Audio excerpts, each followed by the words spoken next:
Hello to everybody at home. A huge thank you to all of you for tuning in, and also to our esteemed guest, Professor Noam Chomsky, for being here with us today. I'm completely thrilled to be a part of this event on this incredible day. It feels so good to be able to celebrate with all of you. My name is Bianca Majeni. I'm with the Canadian Foreign Policy Institute. Before we begin, I want to acknowledge that many of us are gathered today on Indigenous land. From my part, I'm speaking to you from Montreal, Tiohtià:ke. Here, the Kanien'kehá:ka Nation are recognized as the traditional custodians on the land and the waters, and it's an area that's long served as a gathering place for many First Nations. Today, it's home to a diverse population of Indigenous and other peoples. I also want to thank our co-sponsors, the Hiroshima Nagasaki Day Coalition, Science for Peace, Peace Quest, and Canadian Voice of Women for Peace, as well as World Beyond War. We're going to be doing the tech today and the live tweeting. I also want to thank our media sponsor, Canadian Dimension, who are live streaming to their page. Many thanks also goes to support from Greenpeace Canada, the Canadian Union of Postal Workers, Just Peace Advocates, Peace Brigades International Canada, as well as the Peace Alliance Winnipeg. It's amazing to see this turnout. There's so many people that are tuned in. Thank you for being here. As I mentioned, we're live streaming to Facebook as well. So if you have any friends, any pals that want to join, you can let them know that they can watch at facebook.com/Canadian Dimension, CDN Dimension. And the link is in the chat. Also, we'd really love to reach a wider audience. So for those of us who are on social media, please help us to get the word out about the need for Canada to sign the Treaty on the Prohibition of Nuclear Weapons. The hashtags we're using are #NuclearBan, #CanadianPoly, No Nukes Canada, and you can retweet from Foreign Policy and the World Beyond War accounts that are also posted in the chat. We've gathered lots of facts and stats and demands that you can tweet out, and because we can't take this to the streets, we'd love to try and have a Twitter rally. So there's a Google Doc with all that if you want to check it out. So Greta and Rachel from World Beyond War will be posting various actions in the Zoom that you can take, and Harrison will be posting lots of actions in the Facebook Live. So you can support our ability to keep doing this work at foreignpolicy.ca/donate. The chat is now briefly open for you to say hi. As always, we request that comments be kept civil.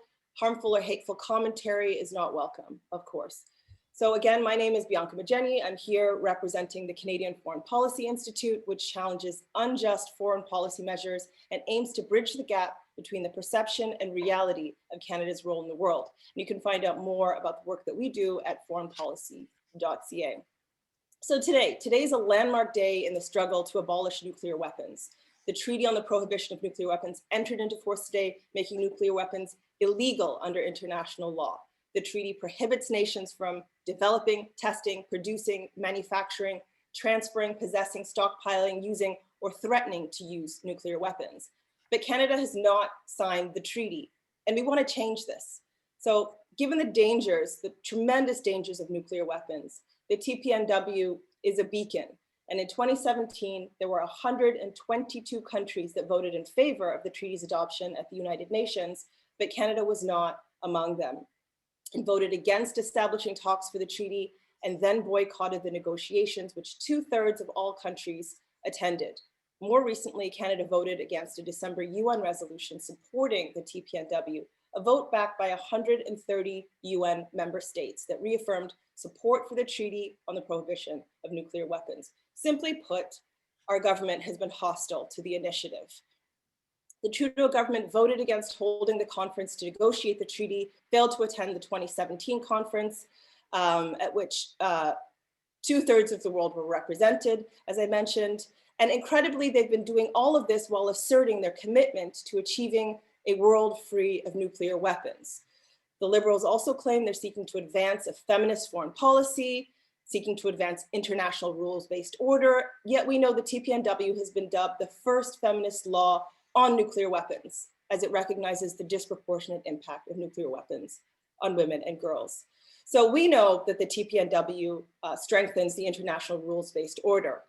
by making weapons that have always been immoral also illegal. But there's this huge gap between the words and action of the government on nuclear policy, and it's up to us to increase the pressure on Trudeau to live up to this rhetoric, to sign the UN nuclear ban treaty. But the good news is that the momentum is high. There have been a series of initiatives just this week to pressure government. Nearly 100 groups placed ads in the Hill Times. Senate was briefed on the need to sign the TPNW. There was a Liberal NDP Bloc Green press conference that took place yesterday, and there's multiple petitions in circulation, which you'll see in the chat. So that's our celebration. We're celebrating by urging the government to join the TPNW and get on the right side of history. So it's in this context that I'm incredibly excited to be hosting this talk with world-renowned intellectual Noam Chomsky, who graciously accepted our invite to mark this momentous day in the struggle to abolish nuclear weapons. We'll be hearing from Professor Chomsky and then taking questions from the audience if time allows. So please use, and from journalists as well, if there are any in the audience, please let us know. Please use the Q&A chat box. If you are a journalist, please be sure to notify Greta or Rachel in the chat directly. Canadian Dimension will also be watching out for your questions on Facebook Live. So I now have the profound pleasure of introducing Noam Chomsky, world-renowned dissident. I know that for most of you, he doesn't need an introduction. Noam Chomsky is a linguist, professor, cognitive scientist, historian, social critic, and political activist. He's currently laureate professor of linguistics at the University of Arizona and is the author of more than 100 books on linguistics, war, politics, and mass media. Welcome, Noam. Thank you very much. And hello to the many friends whose names I've seen flashing across the screen, and to everyone else.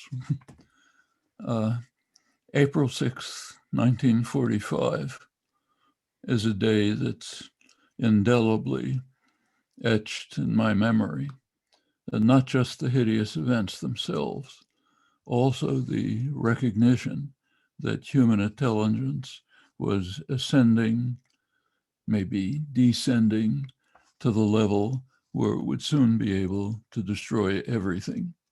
That achievement came a few years later when the US and USSR exploded thermonuclear weapons, and the minute hand of the famed doomsday clock moved to 2 minutes to midnight, the closest it has been until recently. If I can interpolate a personal anecdote which still has pertinence today, maybe more than ever, on April 6th, I happened to be a counselor at a summer camp.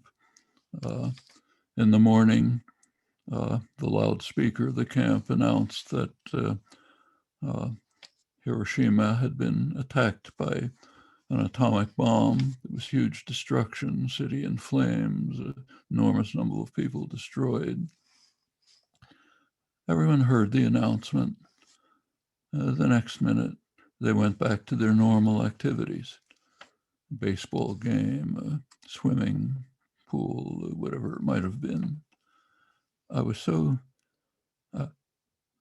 appalled, I couldn't believe it. I simply took off and went off into the woods by myself and tried to think about it. A couple hours later, came back. I've never gotten over that feeling. And we're in exactly the same situation now. Yes, horrible, destroy the world, destroy all life. Let's go on with our next activity. I'm not the only one who thinks this. Others do. William Perry, who's former defense secretary, who's spent his entire life in the nuclear weapon system, describes himself as terrified by the growing threat of nuclear war and doubly terrified by the fact that so few seem to care. Now, that's the situation we're in. Well, let's go back to the doomsday clock. When President Trump took office, the minute hand began to move towards midnight. It's a process that has continued every year that he's been in office. More recently, also taking into account destruction of the environment that sustains life. 2 years ago, the minute hand once again reached 2 minutes to midnight. Last January, the analysts abandoned minutes and shifted to seconds, 100 seconds to midnight.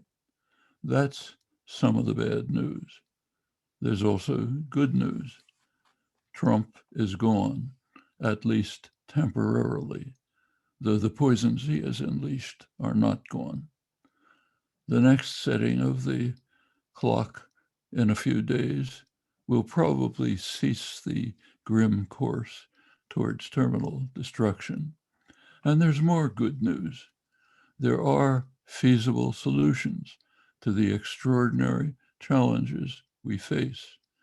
For nuclear weapons, the solution is straightforward.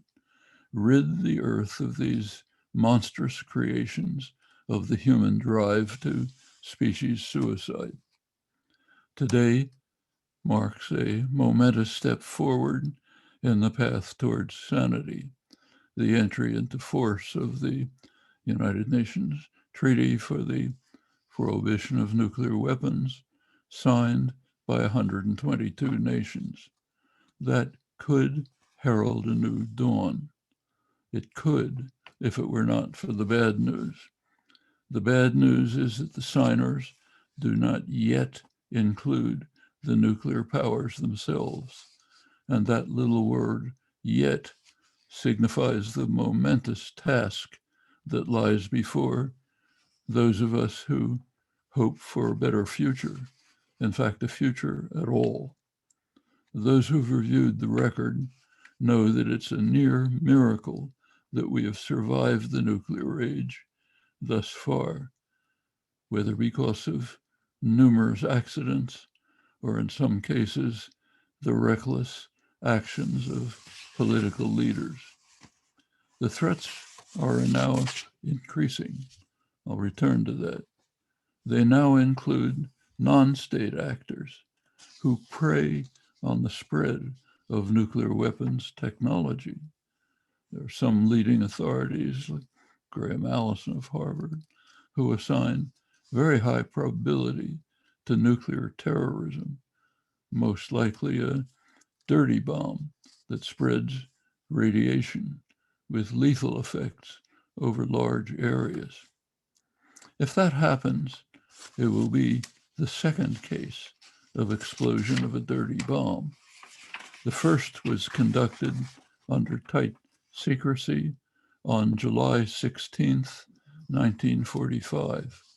That was the first detonation of a nuclear device, the Trinity Test. It's another date which will live in infamy. The test was conducted with little planning about possible civilian casualties. It was rushed so that the results would be available to President Truman in the imminent Potsdam Conference on the shape of the post-war world. After many decades of evasion and deceit, it was finally conceded that although the explosion was in an area that had been assumed to be largely uninhabited, there was in fact a sharp spike in infant deaths after the explosion. And details remain obscure. A second dirty bomb in densely populated New York could make 9/11 seem like a minor accident. There's more to say about the Trinity Test. According to the eminent physicist Hans Bethe, shortly before the test, his colleague Enrico Fermi took bets on whether the Earth's atmosphere would be ignited by the test, destroying all life on Earth. It was considered a remote possibility, according to Hans Bethe's calculation, reviewed by other leading physicists. A remote possibility, but not impossible. Was this experiment necessary? Well, let's assume that the project should have been carried out at all. Could there have been a delay until technology was more advanced and the risks of total incineration, however slight, could have been averted, not to speak of the dead babies. Such questions were dismissed in face of the need to strengthen Truman's hands at Potsdam, where he alone knew the terrible secret and could act accordingly. Well, this is indicative of the mentality that has prevailed through the nuclear age up to the present. That's nothing new among great statesmen of the past, but now the stakes are vastly greater than ever before. Though the nuclear-armed states have not yet signed the treaty on prohibition of nuclear weapons, even among them, prominent figures have advocated this stance. In the United States, in a joint statement by Henry Kissinger, joined by Reagan's Secretary of State, George Shultz, by Sam Nunn, Senate's leading specialist on nuclear weapons, and former Defense Secretary William Perry, whose career has been devoted to nuclear weapons. In Canada, 7 former Canadian prime ministers and foreign and defense ministers, including Lloyd Axworthy, Jean Chrétien, signed an open letter in September 2020 calling on the government to, in their words, show courage and boldness by joining the treaty. I'm quoting this morning's National Observer in Canada. Even short of abolition, important steps can be taken. One category is the elaborate arms control regime that was laboriously constructed in the past 60 years. Another is the establishment of nuclear weapons-free zones around the world. The fate of these measures tells us a great deal about the world we are now facing. Until this millennium, there was slow but significant progress in constructing an arms control regime. Since 2000, it has been virtually dismantled. The destruction began with President George W. Bush. He withdrew the United States from the Nixon-Brezhnev ABM treaty.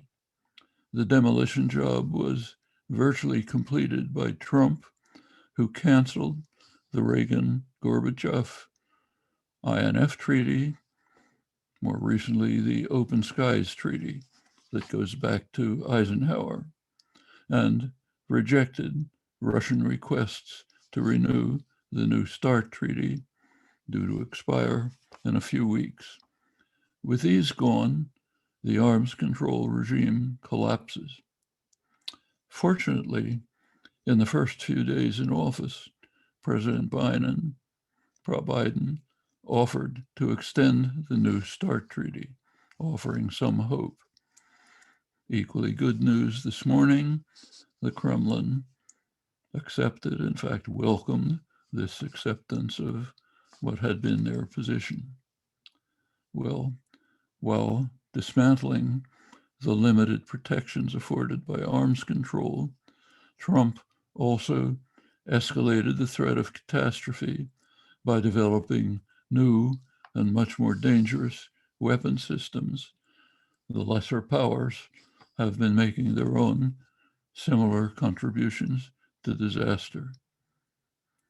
I'll return in a moment to the second way to mitigate the awesome threat of nuclear weapons-free zones. The fate of these endeavors is highly instructive, but let me take a step aside for a moment with a brief reflection on what's taking place before our eyes. There have been almost 4 billion years of life on Earth. During these years, one creature very recently has developed higher intelligence of a kind that is completely lacking in the tens of billions of other species that have inhabited the planet. Today, this unique species is using its marvelous gift to race towards species suicide, while knowing full well how to avoid the catastrophe. If this is not an illustration of sheer insanity, I'd like to hear a better one. It's worth thinking about. One can imagine what an extraterrestrial intelligence, if one exists, would make of this spectacle. Well, let's return to Earth and turn to the second way to address the threat of nuclear war, establishment of nuclear weapons-free zones. Now, this approach has had some success. Much of the world has indicated its abhorrence of these hideous inventions by establishing such zones. Latin America, Africa, the Pacific, in Canada, a couple of dozen localities, not the government. There are flaws. The Pacific nuclear weapons-free zone could not go into effect because France insisted on testing nuclear weapons in its dependencies for some years. They finally stopped, continues because now the United States maintains nuclear weapons facilities on the islands that it controls. The African nuclear weapons-free zone faces a similar barrier. Great Britain insists on maintaining its former colonial possession. Diego Garcia, Britain rejects the judgment of the World Court and the United Nations General Assembly that the true sovereign is African Mauritius. Britain expelled much of the population in order to provide the United States with a military base. This was upgraded to accommodate nuclear weapons under Obama. It's not mere symbolism. Diego Garcia is a major base for US bombing in Central and West Asia, and it blocks full implementation of the African nuclear weapons-free zone. Well, despite these flaws, the steps are important. By far the most important nuclear weapons-free zone would be in the Middle East. If it were established, it would eliminate what the United States, Israel, the Gulf dictatorships, what they claim for many years to be one of the greatest threat to world peace, Iranian nuclear programs. The recognition of this threat is not unanimous. United States intelligence has informed Congress that if Iran has plans to develop nuclear weapons, it would be part of Iran's general strategy to deter aggression from its more hostile neighbors, Israel and the Gulf states, which have far more advanced military systems than Iran. But let's put this belief aside. Let's accept the claim that Iran's nuclear programs exist and that they are a leading threat to world peace. Well, every sane person should therefore welcome the possibility of ending the threat peacefully without criminal assassinations, sabotage, large-scale cyber war, and murderous sanctions to which the world is forced to conform under US threat, serious tensions, provocations that might lead to devastating war. And war is not a remote possibility. Iran is openly under threat of attack by the United States and Israel. If it's attacked, it would very likely retaliate with missile attacks on the world's major petroleum facilities in northeast Saudi Arabia, well within range. After that, one hates to imagine. Well, surely putting an end to these terrible ongoing crimes, horrifying possibilities, that would be a most welcome development if it were possible. And it is possible. In fact, it is simplicity itself, and everyone knows how. Establish a nuclear weapons-free zone in the Middle East with intensive inspections. Can those inspections be reliable? We know the answer. Yes, definitely. Even US intelligence agrees that they were highly reliable before Trump withdrew from the joint agreement on nuclear weapons with Iran. Are there obstacles to establishing the zone? Not from the Arab states. They actually initiated the proposal decades ago. They've been strenuously advocating it ever since. Not from Iran, which for years has strongly called for establishing a nuclear weapons-free zone.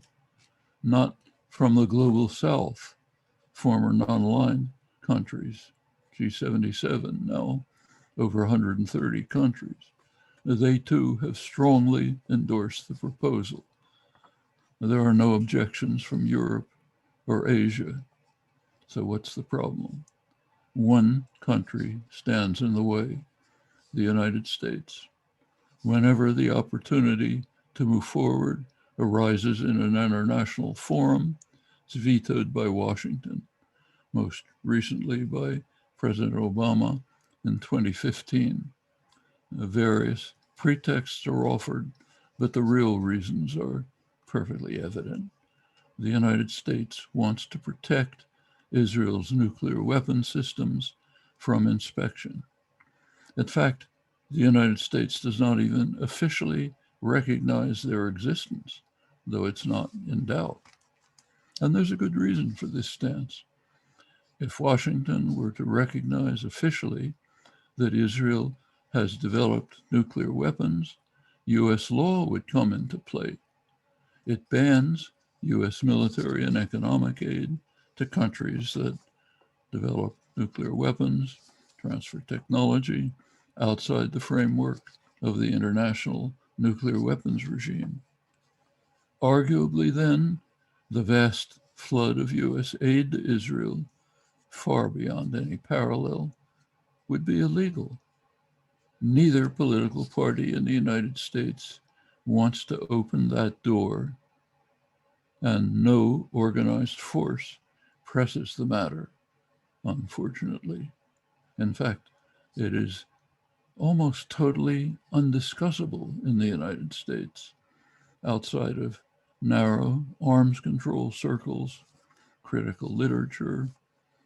Individuals like me are free to give talks about it, reaching a few people.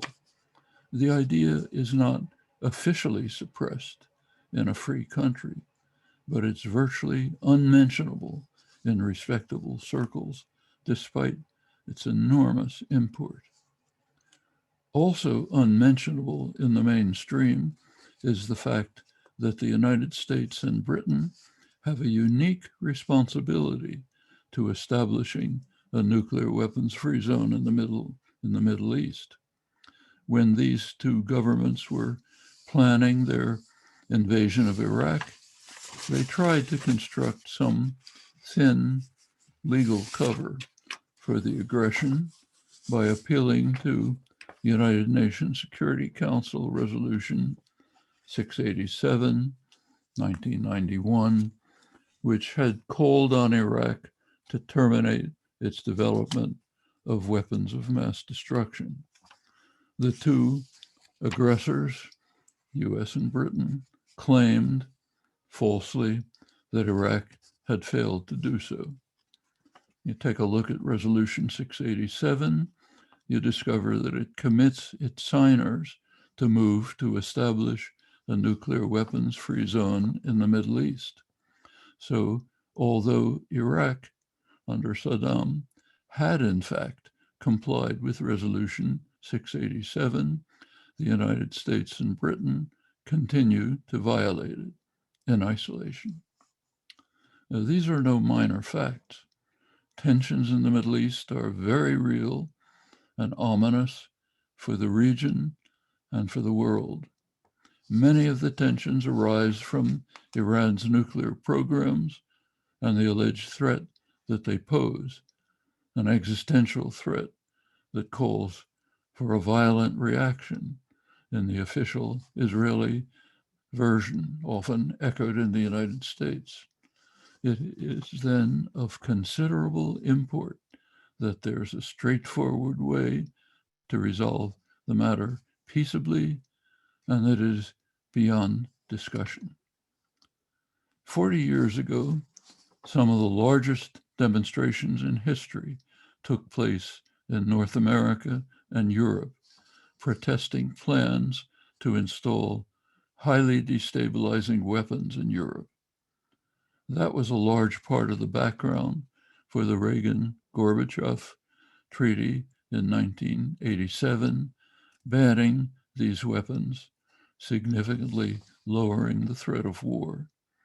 The treaty was demolished by Trump's wrecking ball on the eve of Hiroshima Day in 2019, followed at once by deployment of weapons violating the treaty, so as to show that Trump really meant business in marching to disaster. With today's progress in ending this hideous era, we should remember the events of 40 years ago and the many other occasions when popular mobilization, dedicated action made a difference. Without it, we will drift between regression and normalcy, a state that cannot be tolerated. The tasks are very clear. Thank you.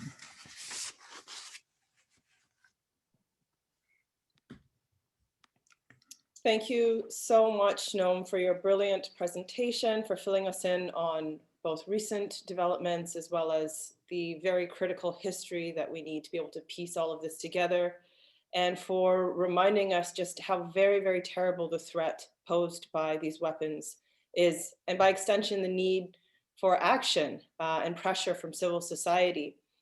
So we're now moving on to the Q&A portion. Looking very forward to hearing more from you, Professor Chomsky, during this period.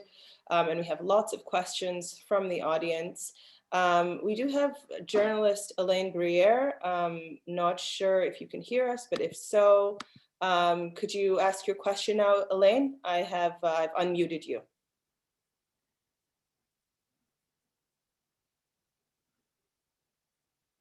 Elaine? Okay, so we're going to move on to questions from the chat. So two of the questions I'm going to group together. We have a question from Philippe Michaud-Simard. What is the best counter argument to the proposition that nuclear weapons deter great powers from waging direct wars against each other? David Sambora asks, I studied political science and international relations as an undergrad in the late 70s.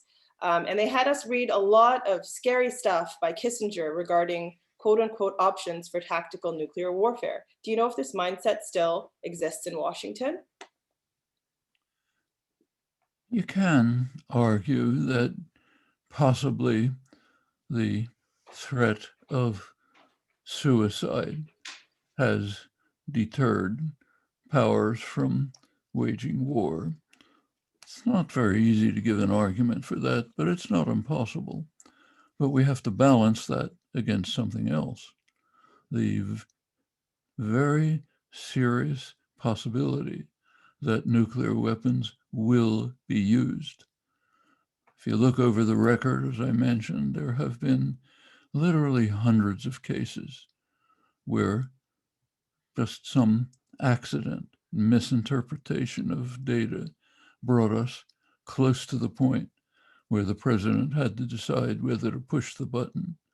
We only have data from the United States, and it's shattering enough. The Russian systems are much more primitive. They don't have the same satellite observation possibilities. We can be certain that there have been many more near accidents on their side. In fact, we know of some cases. So 1983, the Reagan administration had made the brilliant decision to try to probe Russian defenses by simulating attacks against Russia, ground, air, sea attacks, including nuclear attacks. And it took for granted that the Russians would understand this is just an exercise. Well, actually, it wasn't so simple. One point, this is called Operation Able Archer, if you want to look it up. There's debate now about when the Russian archives came out about how seriously they took it. In 1983, there was an event where the Russian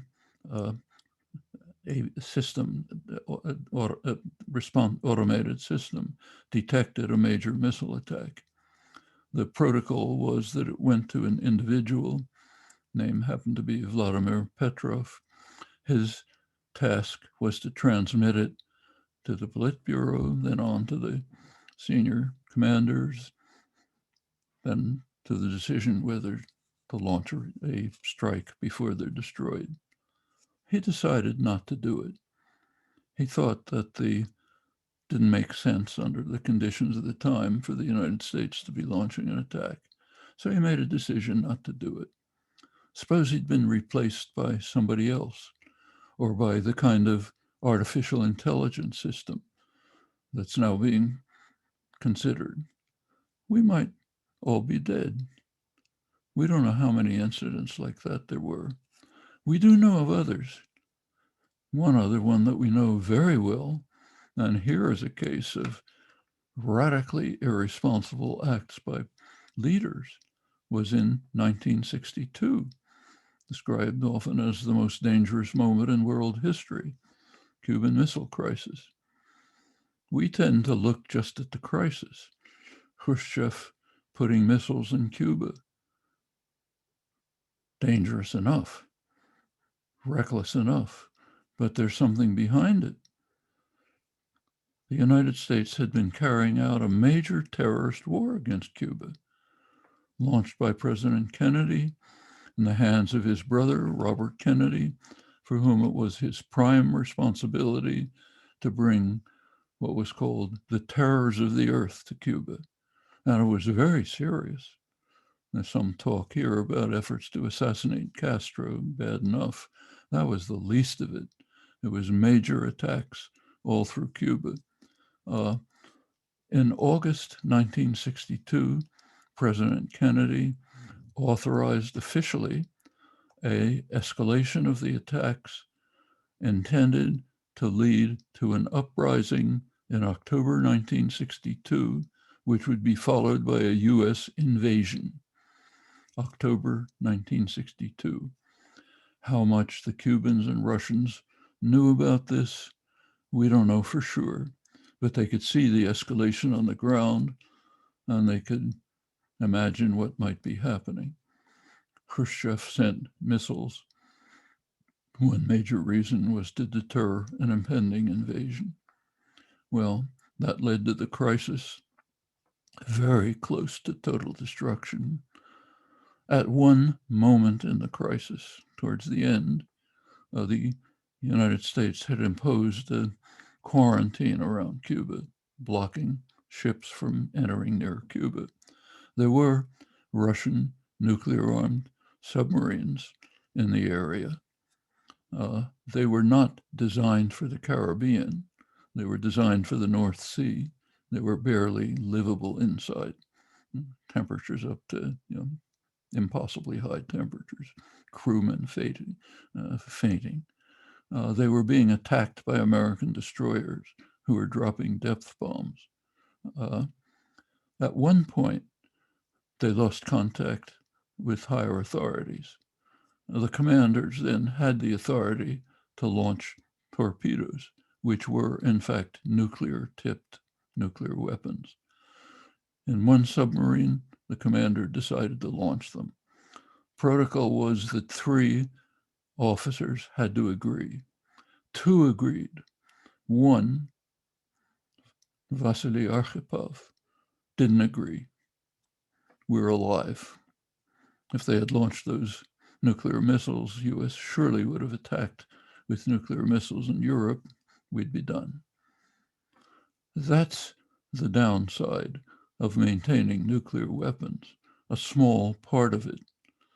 So with that history understood, and it should be, placing that in the balance against the conceivable possibility that the nuclear weapons might have a deterrent effect leads to a judgment which I think is pretty clear. We cannot risk living in a world like that. Thank you. The next questions.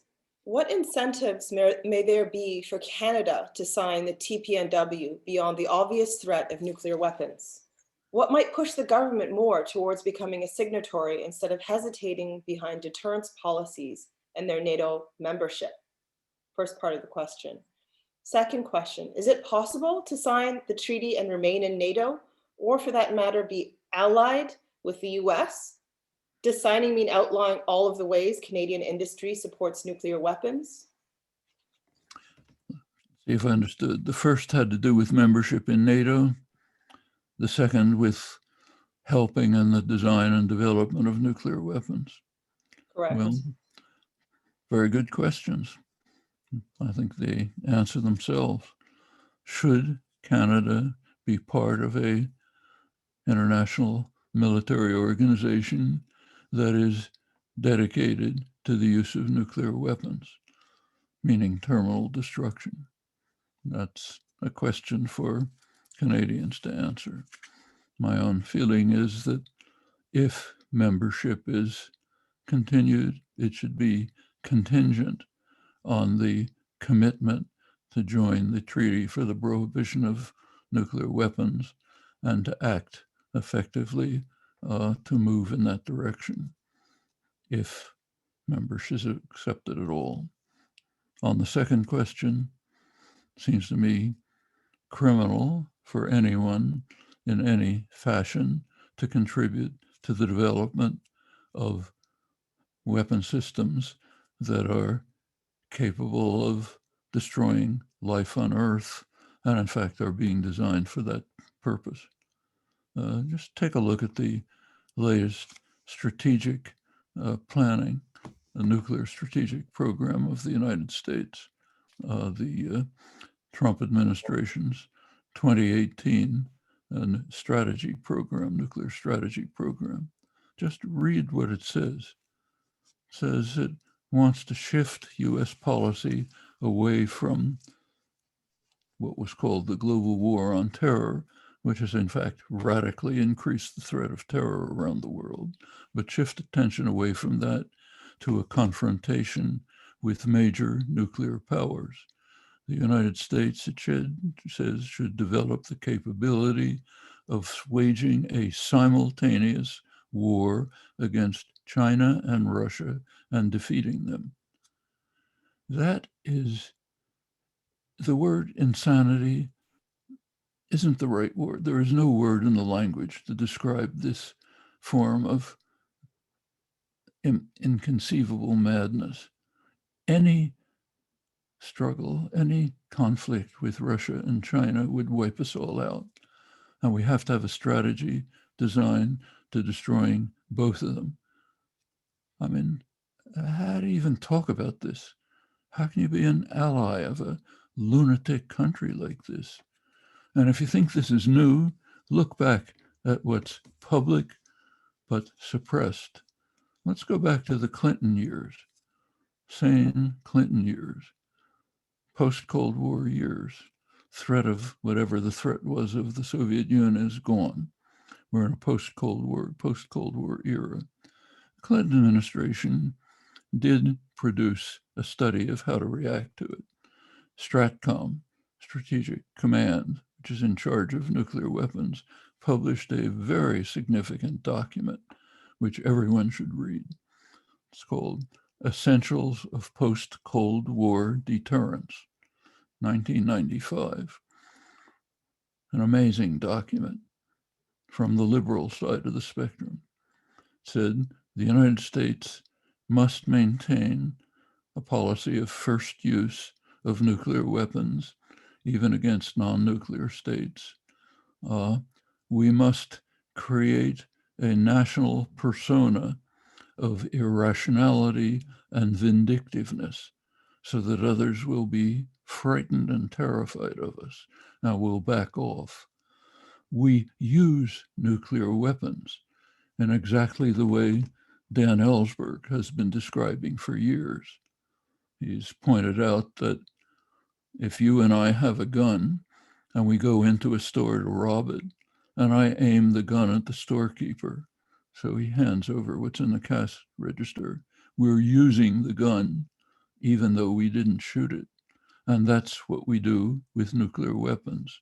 As this document states explicitly, our national persona, because of our national persona of irrationality and vindictiveness, the shadow of possession of nuclear weapons looms over every crisis. In other words, better get out of the way if we say something, because we are irrational and vindictive, and we can send our nuclear weapons at you. That's using nuclear weapons. I've been very closely paraphrasing. I don't have the text in front of me, but if you look, it's almost an exact quote from the leading document on strategy in the post-Cold War era from the liberal side of the spectrum. So we're between that and the Trump administration, a decision to fight simultaneous wars against two nuclear powers, totally wiping out everything in the world. That's the spectrum within which we are, apart from the 122 countries who have signed, supported the Treaty on Prohibition of Nuclear Weapons, to which we must press others to join. Thank you. The next question is, could Professor Chomsky speak to how the emancipation of women and anti-racist struggles like the BLM movement may be linked to our fight against neoliberalism and its toxic offerings, such as the development of nuclear weapons of mass destruction? Sorry, I didn't catch the first part. Can you say it again?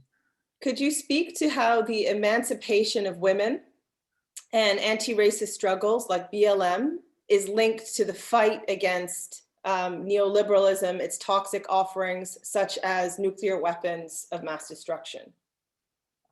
Well, if we look over history, we see that abolition of some form of repression and violence, if it has succeeded, has opened the way to moving on to new forms. The ending of the hideous system of slavery in the United States opened the way for working people to ask the question, what about wage labor? How different is that from slavery? Led on to very important developments. It's been the case over and over.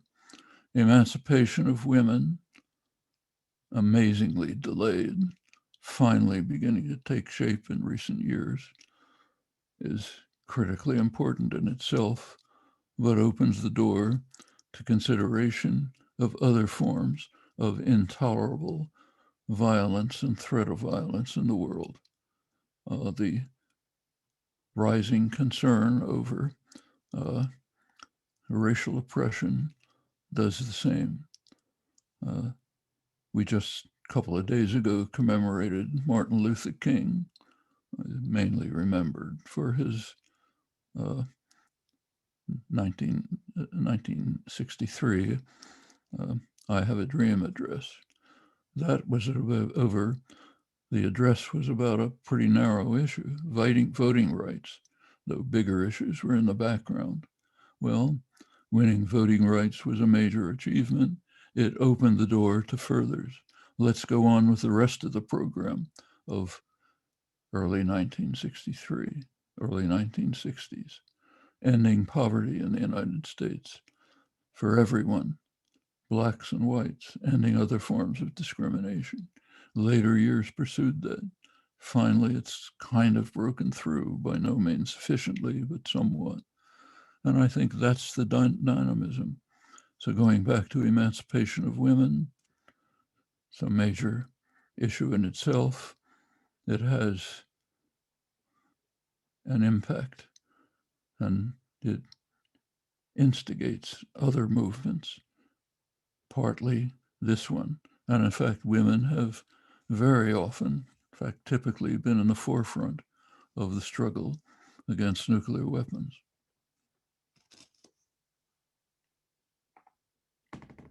Thank you. So I'm going to put forward the next two questions just because we're running out of time together. The first one is, with most of our trade in the US and a long border, how can Canada disengage from US hegemony and develop an independent foreign policy? So that's the first one. And then, thank you for your wonderful talk, dear Professor Chomsky. What can the people do at the grassroots level to counter the nuclear threat? Well, at the grassroots level, there's no limit. I mentioned the huge uprisings in the early 80s, biggest demonstrations in history.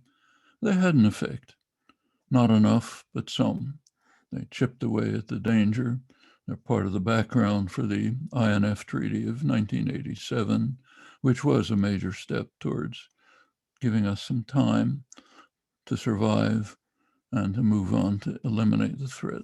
Well, those demonstrations ended when the INF Treaty was signed. They shouldn't. They should go on to the next step. And that's true right now. We know how it can be done. All through history, demonstrations, mobilizations, popular action have had an impact on public policy. Well, let's pick up the gauntlet and run with it. It can be done right now on all sorts of issues. It's being done. Not enough, to some extent on nuclear weapons, to a greater extent on environmental catastrophe. Not enough, but it's having an impact, can have more. And this relates directly to the question of Canadian foreign policy. Canada is not in a position to confront the Godfather, the United States. Now, we should remember that the world is run kind of like the mafia. Confronting the Godfather is very dangerous. Not just Canada, but much more powerful states. And take Iran again. The European Union, which could potentially have power comparable to the US if it got its act together. It's not a small place, bigger economy than the United States.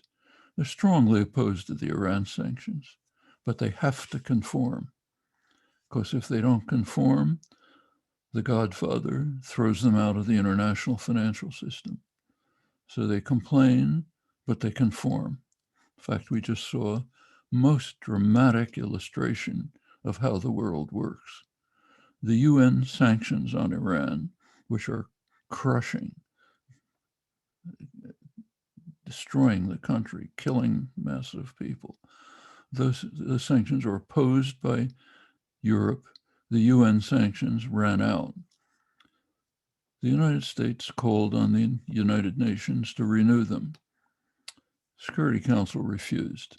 Every US ally was opposed. No problem. Secretary of State Mike Pompeo went back to the Security Council and said, sorry, folks, you're reinstituting the sanctions. Here they are. They're renewed. Europe complained, but they're not going to do anything about it. Power's too strong. The world doesn't have to be like that. for Europe or Canada. Alternative financial systems can be constructed. Pressures can be placed on the United States. Countries like Canada can do things by themselves. You know, take a look at the Canadian press this morning. You'll see that, I'm sure you know, oil and gas companies are screaming their heads off because President Biden canceled the Keystone XL pipeline. And they say that's going to harm the growth and development of Canada's oil and gas industries. In other words, it's going to hamper Canada's commitment to destroy the environment in which human life can continue. Big tragedy, okay? Well, does Canada have to do that? That's part of Canada's foreign policy. Canadian mining enterprises are the bane of the developing world. I've seen it personally in poor countries where Canadian mining projects are just destroying the possibilities of life. Does Canada have to do that? Does Canada have to refrain from joining the treaty to prohibit nuclear weapons? Officially, at least, Canada claims not to have any nuclear weapons on its territory. Fine, then sign the treaty saying we're going to join Latin America in a nuclear weapons-free zone. That's further pressure on the United States, the holdout. Well, lots of things can be done. There are limits. As the world now exists, the Godfather imposes limits, but internal forces in the United States can undermine that power in solidarity with actions of others abroad. We can move towards a much better world, not only in the sphere of US power and influence, but in other spheres of violence and repression as well, China's particularly. All of these things can be done. Thank you so much, Professor Chomsky, for reminding us about the power that we do have. That's all the time we have today for our Q&A. Thank you to our audience for your excellent questions. I'm so sorry we couldn't get to all of them. It's been an extraordinary afternoon. Thank you to Noam Chomsky for your brilliant presentation. I also want to thank our co-sponsors and endorsing organizations for helping to make this event a reality. Please find out more about all the groups that I mentioned and support them, and the demand for Canada to sign on to the nuclear ban treaty. Let's stay active on the issue. That's the key. Take action. Nothing will change if we don't make our voices heard. So please check out, there's a few more actions that you'll see in the chat. Check out the Global Day of Action Against the War in Yemen on the 25th. Check out our webinar upcoming on February 3rd on illegal IDF recruitment. And you can also find out more about the Foreign Policy Institute and our campaign for a reassessment, a fundamental reassessment of Canadian foreign policy at foreignpolicy.ca. Since we've launched, we've been incredibly active, we've been loud, and we're seeing the impact. But the fact is, we can't keep doing this work without your support. So please consider donating or becoming a monthly sustainer. You can do this at foreignpolicy.ca/donate. Help us keep the lights on. So again, that's foreignpolicy.ca/donate. And I'm wishing you all a beautiful afternoon. Thank you again, Professor Noam Chomsky. And that's it for our program today. Thank you. Thank you.